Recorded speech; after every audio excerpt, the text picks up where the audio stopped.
Hukum perdata. Pada kesempatan kali ini kita akan membahas tentang hukum perdata. Hukum perdata merupakan lapangan hukum yang substansinya mengatur hubungan hukum antar orang atau antar person. Istilah perdata secara umum dipahami sebagai segala hukum yang mengatur kepentingan orang per orang.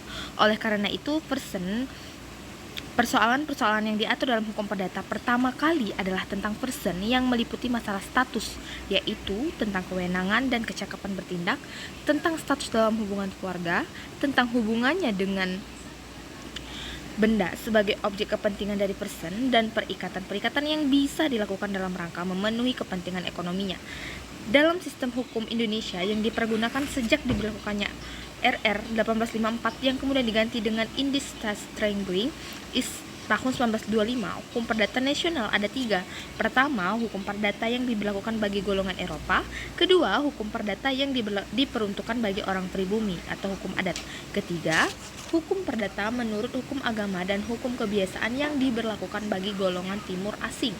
Hukum perdata bagi golongan penduduk Eropa telah dibukukan dalam suatu wetbook atau kitab undang-undang, sedangkan selainnya masih merupakan hukum yang tidak tertulis. Hukum perdata yang dipahami oleh sebagian penduduk adalah hukum yang secara positif dituangkan dalam kitab undang-undang hukum perdata atau KUH Perdata dan kitab undang-undang hukum dagang atau KUH Dagang yang disusun pada tahun 1930 dan berlaku di Indonesia berdasarkan prinsip konkordansi pada tahun 1848. Kitab undang-undang ini semula dibuat pada masa Napoleon yang diadopsi dari hukum Romawi. Kemudian diberlakukan di Belanda pada masa Belanda dijajah Perancis. Dan dengan perubahan di sana-sini, kemudian jadilah Burgerlich Wetboek. Oleh karena itu, norma perundang-undangan ini dikuasai oleh alam pikiran Eropa yang pada waktu itu berkembang, yaitu paham individualisme, liberalisme, dan rasionalisme. Dalam sejarahnya, wetbook ini tidak diperuntukkan bagi golongan selain golongan Eropa atau Veit pasal 5,9 dan 11 Abijo pasal 131 dan 163 I 1925. Meskipun dengan politik hukum Belanda yang tertuang dalam pasal 75 RR 1854 bahwa wetbook yang diperuntukkan bagi golongan Eropa ini dimungkinkan diberlakukan bagi golongan lainnya dengan cara penundukan secara sukarela atau karena untuk kepentingan umum dengan menyatakan pasal-pasal tertentu berlaku untuk golongan tertentu.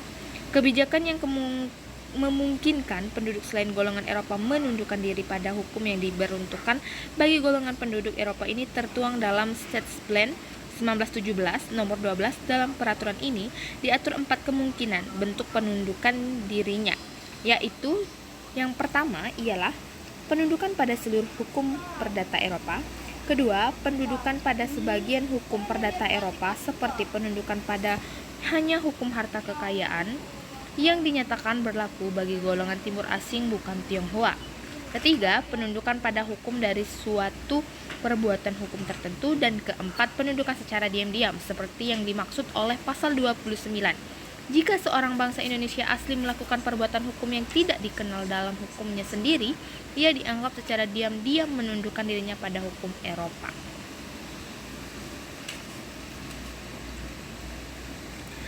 Pada masa Terhar menjadi ketua Burgerlich Stroop, telah dilakukan upaya pengembangan hukum adat dengan menggunakan metode common law menurut konsep legal realism.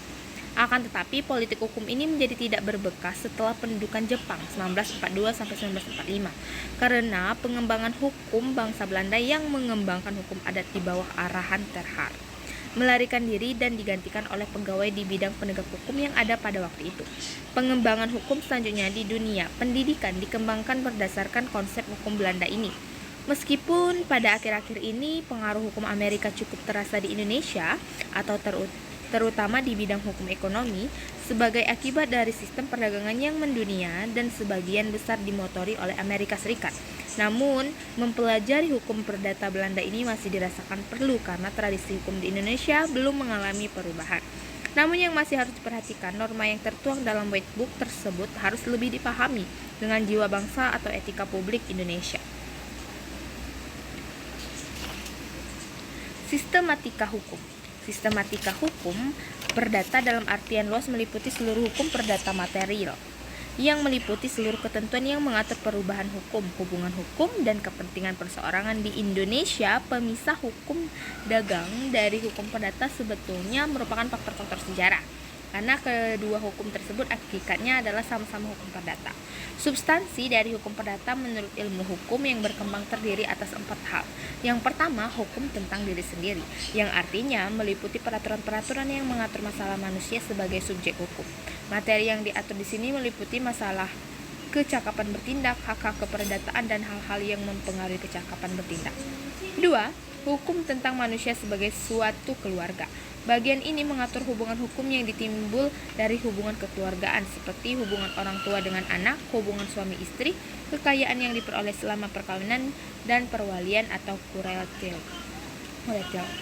Ketiga, hukum tentang harta kekayaan yang mengatur perbuatan dan hubungan hukum yang dapat dinilai dengan uang.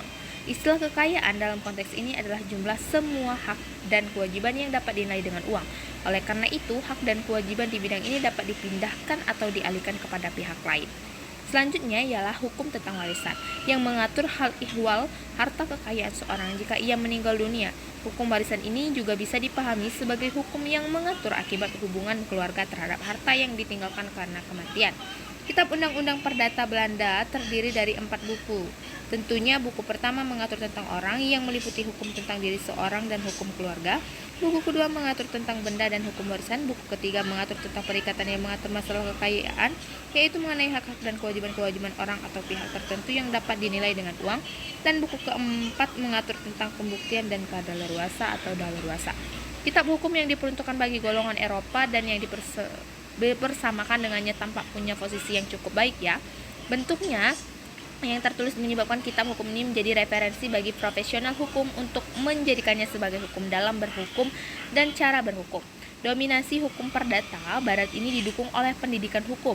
Ketiadaan kajian-kajian untuk mengembangkan hukum perdata yang bersumber dari jiwa bangsa sebagaimana pernah dianjurkan von Sapigny dalam usaha menyusun hukum perdata di Jerman, hampir tidak pernah terjadi di Indonesia. Itu sebabnya para sarjana hukum Indonesia lebih paham hukum perdata barat dibandingkan hukum perdata adat. Perubahan-perubahan terhadap hukum warisan kolonial atau usaha pembangunan nasional baru terjadi setelah tahun 1960-an, dimulai dari diundangkannya hukum yang berkaitan dengan tanah yang diundangkan dalam UU nomor 5 tahun 1960 tentang peraturan dasar pokok-pokok agraria yang mengubah hak-hak atas tanah yang ada dalam BW. Bidang administrasi kependudukan juga telah diatur tersendiri dalam undang-undang tersendiri. Begitu juga dengan undang-undang perkawinan yang kemudian juga diatur tersendiri. Oke, sekian materi kita hari ini terkait dengan hukum perdata. Ini merupakan gambaran umum terkait dengan hukum perdata. Nanti di next video akan kita bahas tentang subjek hukum perdata. See you.